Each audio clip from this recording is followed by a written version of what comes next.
Dollywood just announced their new for 2023 roller coaster, Big Bear Mountain. This ride will be Dollywood's single largest investment on any attraction they've ever built. This will also be the longest roller coaster at Dollywood with a track length of almost 4,000 feet. This ride will also be the first coaster to feature onboard audio at Dollywood. Statistically speaking, this ride will feature a top speed of 48 miles per hour and a maximum height of 66 feet. And the minimum height requirement for this ride will only be 39 inches. I have mixed feelings on this ride, but first up, let's start with the good. For one, this coaster looks like it's going to be pretty well themed.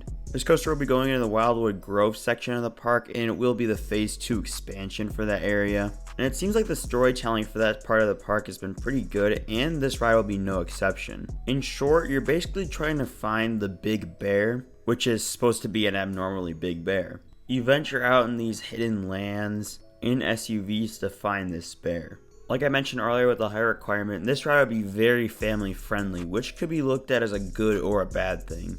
Dollywood is a park that targets families, so this should be good for that audience. And honestly, I could see a ride like this competing with rides like Hagrid's. It'll probably be the closest thing we've seen to that ride in terms of the theming and the ride experience. Obviously, I don't think it'll be as good as Hagrid's, but nonetheless, I think it'll be a very good family coaster for what it is. Now, some of the downsides to this coaster is that Dollywood already has 3 family coasters, but we knew this ride was going to be a family coaster from the start. And like I mentioned, this is the target audience for Dollywood. But the problem I have with this ride is there's not much to differentiate this between Fire Chaser Express besides the theme, obviously.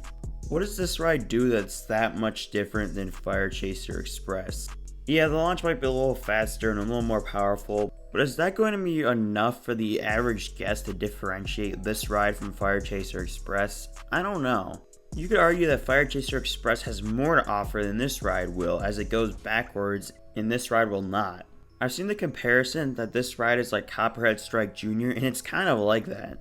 I was really hoping to see something unique to the park on this coaster, like motorbike style seating or a spinning element to the ride.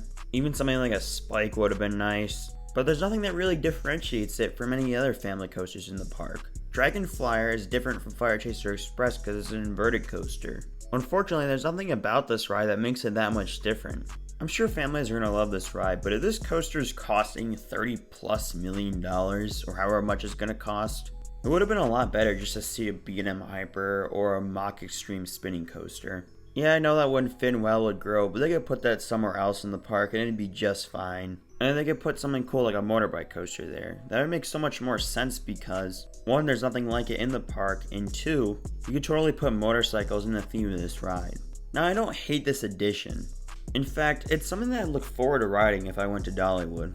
The theme itself will fit the park really well, being in the Smoky Mountains around all types of wilderness. Another random bit about this coaster is that it should be a Vekoma, which is cool to see.